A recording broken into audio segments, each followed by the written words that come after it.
On Independence Day, President Rodrigo Duterte calls on Filipinos to cherish the Philippine sovereignty and democracy. Amid shouts of Duterte traitor from protesters, the president tells law enforcement to deal with them with maximum tolerance, adding that we cannot agree at all times.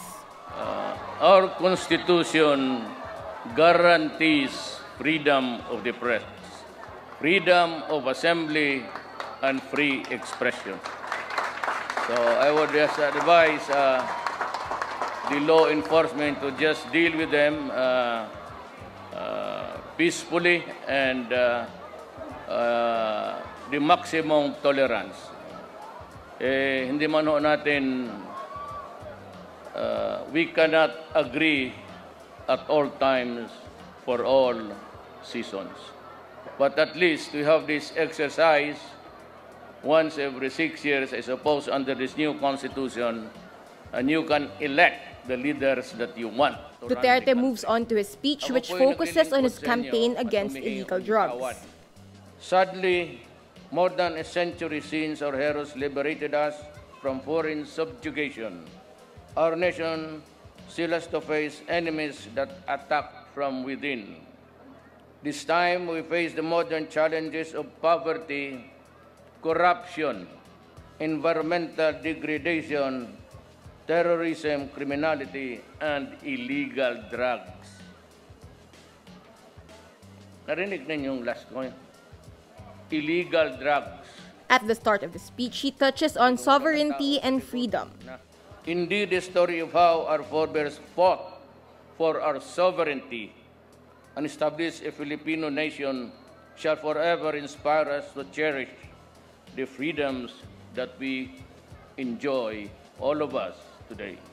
His message on sovereignty comes amid worries over China's actions in the West Philippine Sea, which critics say directly threaten Philippine sovereignty.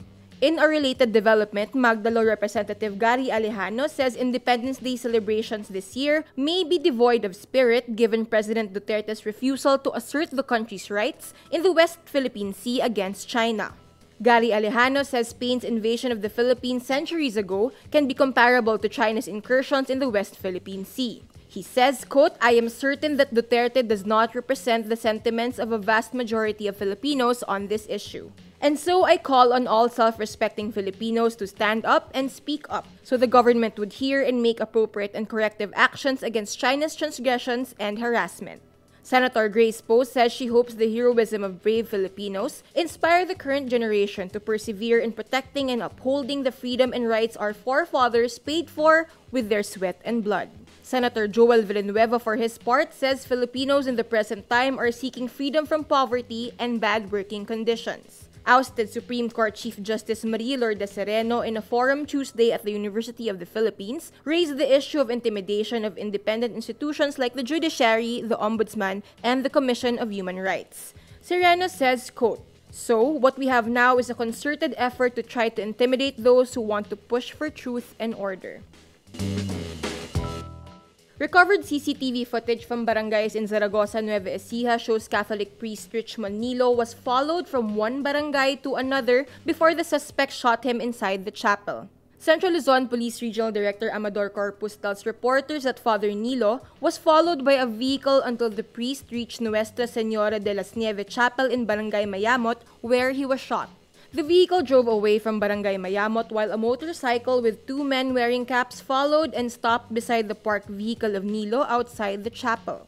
One of the riders stooped beside the windows of the chapel and aimed his gun towards the priest, who was then preparing for Mass. Corpus says, quote, "They shot the priest almost 2 or 3 meters away from the altar." The suspects immediately fled the scene, heading to the next town where they met the vehicle that followed the priest earlier. At least 7 empty shells and 2 slugs from a .45 caliber pistol were recovered from the chapel.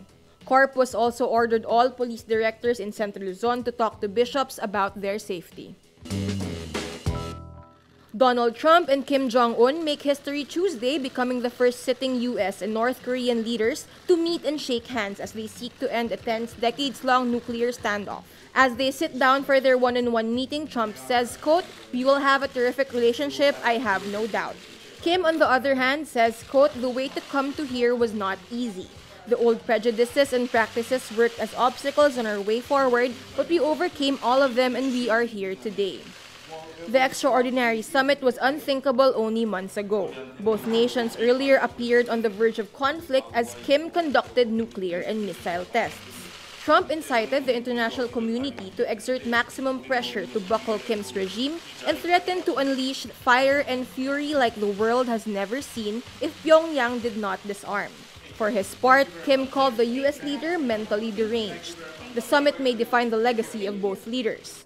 On Monday, Secretary of State Mike Pompeo said the U.S. offered North Korea unique security guarantees to try to persuade it to give up its nuclear arsenal. The Trump administration will only accept complete denuclearization. In return, he said Washington would offer different and unique guarantees. He refused to go into details. The North has long sought an end to the U.S. military presence in South Korea, where Washington has around 28,000 troops. Former basketball player Dennis Rodman, a friend of Kim, tells people he expects the summit to go fairly well, but adds people should not expect much of it. It should go fairly well, but people should not expect so much for the first time. So Rodman has made 5 trips to Pyongyang since Kim took power. Former Philippine ambassador to South Korea, Luis Cruz, says the outcome of the historic summit will affect the country. Cruz says Filipinos should closely follow the events in the Korean peninsula. They should follow very closely itong development sa Korean peninsula because we will be affected in all aspects, no? Whether social, cultural, military, or people-to-people contact. Malaki ang magiging effect sa atin ito. If the talks turn out badly and result in a war, the Philippines may have to send troops again because it is still a member of the United Nations Command. So, if we supposing yung outcome nitong talks nila, no, the summit, say if the outcome is not too favorable and if worst comes to worst, we go to war. The U.S. goes to war. And the coalition forces will be asked to send troops again. Is that? And the Philippines is included there. The UN command consists of 16 nations which sent troops to fight in the Korean War from 1950 to 1953. It has not yet been disbanded since the armistice in 1953. Cruz says the Philippines sometimes sat in the panel when there were negotiations between North Korea and the UN command. But Cruz is confident there is no reason for war to happen. He also says Kim might have been pushed into the corner by both external forces such as sanctions and the people surrounding him inside the country. Yung nangyari ngayon na may mga sanctions sa kanila, no? Apparently it's working out. So he may have been pushed into a corner. A corner. Yeah. So, alam mo isang effect nitong summit, you will raise the expectations of the North Korean people. And I'm sure many of them wouldn't want to go back to to the status quo. Because it's really a tough, they're having a tough time there.